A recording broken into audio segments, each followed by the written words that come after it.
In this episode, I am going to flip the script a little bit. As a light worker, I'm going to talk about how we need to embrace the darkness to create deep wholeness within ourselves and to align ourselves to our North Node and walk the path of soul sovereignty. So, without further ado, let's get into it.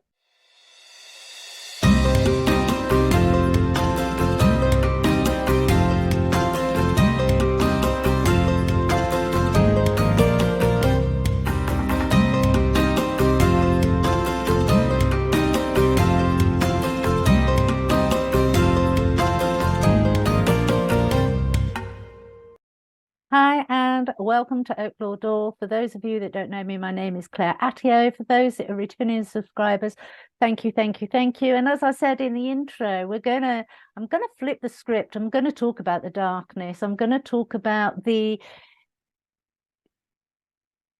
dichotomy of heaven and hell that creates a narrative that has us fostering fear and conformity and separation. And yeah, I have, on this spiritual journey, I have been, hands up, one of those people that say, bring in the light, bring in the light, walk to the light, walk to the light. And yet, as I sit here in 2024 and I reflect on that decade, that journey for over a decade now, the amount of times I've walked in the darkness, I have sat in the darkness of my inner being. I have communicated with my inner demons. I have done that shadow work, and it's not all about healing. It's not all about, there will be aspects within your essence, your soul essence, that needs addressing, needs transmuting, needs changing, needs work on, needs work, needs to look at the beliefs and the values around it. Are they yours? Are they not yours? Were they given to you? Do they resonate with you? What are your fears that you're running? Why do those fears exist? Where did they come from? Are they from this life? Are they from past life? Are they from beliefs? Are they from experiences? We cannot attain wholeness if we do not embrace both the darkness and the light within us. Soul sovereignty, being your whole soul sovereign self, and walking that path, is the ability to walk in the darkness, walk in the depths of hell in harmony, as you can walk in the ascension of heaven in harmony. And I'm hoping that me just saying that has had some of you and your bodies go, ooh. It's created an energetic, emotional reaction within you. Your body responded to it. And that is a really good indicator that you are carrying some fears, you are carrying some beliefs, you are carrying some values that what I just said didn't resonate. I'm not going to say it has to resonate. What I'm saying is do the introspection. Sit with yourselves in stillness and ask yourself why that doesn't resonate. When you look at the yin and yang symbol, it's white and black. It's in equal proportion. And that is what brings in the harmony. That is what brings in the balance. It's being able to embrace every aspect of yourself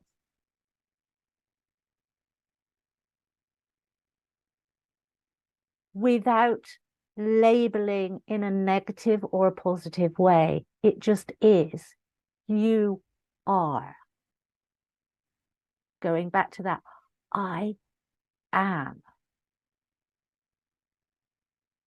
Being able to sit in that energy, in that resonance, that frequency of knowing who you are, honoring who you are, unconditionally loving who you are, which creates that balance and harmony, that creates that stability in which to live our lives, so that chaos can reign around us and we're still in that harmony. We can be introspective, and we can also be, what's the word I'm looking for?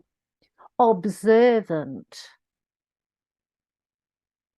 of a given situation, whether that involves us or whether it's outside of us, but we can be observant of the dynamics that are taking place within that without being reactive, without being judgmental. And I can remember doing a talk, it must be at least 5-6 years ago now, and I was talking about, taking judgment. And I can remember somebody in the group, and this is why it's lovely to do live talks, because somebody in the group said, yeah, but if you take away judgment, how will we be able to measure right from wrong?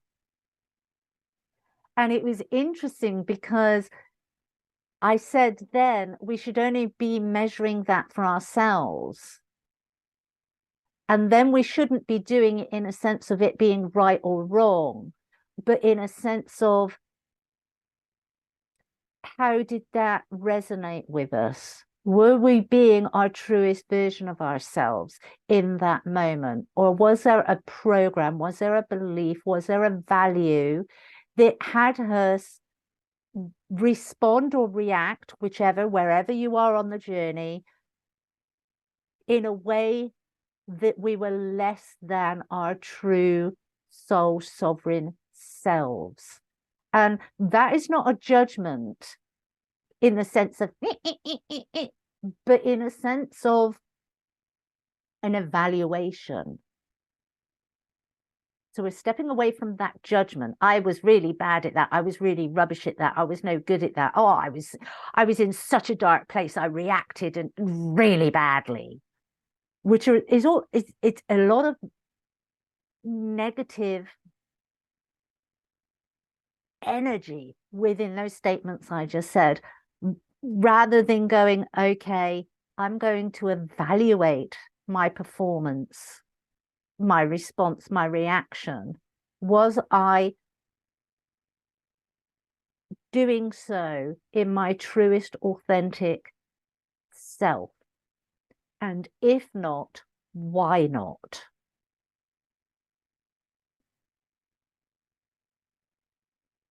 If you're in the States, you will know at the moment there is a massive push with agendas, with religions. There is fights, there is separation, you're coming up to elections in November, and so everybody is pushing and forcing their agendas, and within that everybody is feeling the chaos that is existing there. And it's happening all over the world. It's not just the States, but I think the States kind of, because it is their elections, they go for it in a big way. And I know a lot of my followers are from the States, and a lot of you have been feeling those very oppressive energies, the energies of chaos, the energies of thinking, what the is going on? You can feel it. It's being created. The one thing I want to say to you is, yes, although that can be very heavy to deal with, allow it to come up to the surface. This goes back to a video I did where I was talking about the energies and how this being an 8th year, yes, it represents heaven on earth. As above, so below. But it also represents the as below, so above. And it's that embracing both the darkness and the light. Let's not cherry pick. If we're going to do this, let's do this right. If we're going to move into the new era, let's move into the new era with truth, our personal truths, not pushing it under the rug, forgetting it's there, ignoring it. Otherwise, what's going to happen is when we're in the new era, all those things that have been pushed up under the rug are going to come to the surface anyway. They don't stay under the rug. There's only so much you can put under there before it starts to seep out. There's only so much we can stuff into a box and throw in the corner and try and forget about in the corner of the attic. It's going to come out. We all know truth comes out, whether it comes out in your lifetime or whether it comes out in your future generation's lifetime. It will come out. And so what I ask is that we start to dissect for ourselves our beliefs around heaven and hell. Dissect for ourselves our beliefs around right and wrong. Now, we have these polarities to help us understand the energies, the frequencies that are around us. Frequencies aren't tangible, and so they translate into and create scenarios, tangible scenarios, so we can make judgments. But if we apply a little bit of greater mindfulness and we change out judgments for evaluation, what works for me, what doesn't work for me, what am I comfortable in doing and what am I not comfortable in doing? And why is that person more comfortable doing that? Which takes us back to the hurt people, hurt people. Hurt people will be more comfortable doing lower frequency energy vibrating,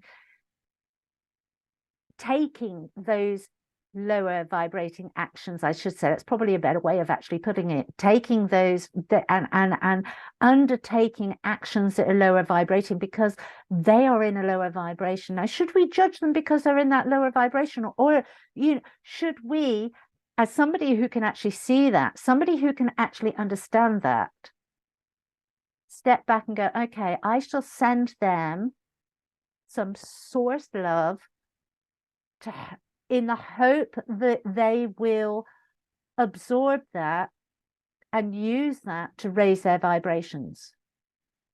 Does it mean we condone what they've done? No, we don't have to condone what they've done, but do we need to judge them? No. And as I said, this was a conversation that came up, and it was really, because most of my talk then ended up being about judging and judging others. And it is a concept that you need to sit with it, with yourselves first before applying it to others. You need to have mastered yourself. Are you judging yourself, or are you evaluating yourself? Are you okay with your darkness? Or does your darkness run the show? Where are you? Where are you on the scale? Are you happy to sit and face your darkness? Are you happy to walk in the depths of hell? A lot of people aren't happy to walk in the depths of their own hell, because then they will have to take responsibility and accountability, and they don't want to do that. Because that is going to bring them face to face with the ish that they've done in this world. We've all done ish. This internal battle is with yourself. And what we've done with religion is we've made these deities and we've kind of put that on there. Oh, well, we'll say that's demonic, and we'll say that's toxic, and we'll say that's the work of the devil, rather than taking the responsibility that that ish exists because we have thought it, we have felt it, we have created it. Once we're able and we're comfortable enough and we have got our frequencies into a place and a space where actually we're on that firm foundation that we can say that and we can own that shit, that's when we start to make real change. Look at your internal dichotomy. It's the only way to attain the wholeness. It's the only way to attain the balance. It starts with us. When you look at the scriptures, it starts with us. When you look at the teachings of Jesus Christ, it starts with us. Depending on how you want to interpret the Torah and the Quran and the other books, it still says it starts with us. If we choose to look at it like that, whether we're big enough, brave enough, honest enough to actually interpret the scriptures, to take on the responsibility and accountability that it starts with us. I hope this has helped. I would love to read your interpretation, your experiences, your stories of your journey. So leave those in the comments box below. If you've not yet subscribed, please hit that subscribe button. If you've liked the video, then please like, share with your friends by all means, and I shall see you on the next one. Take care.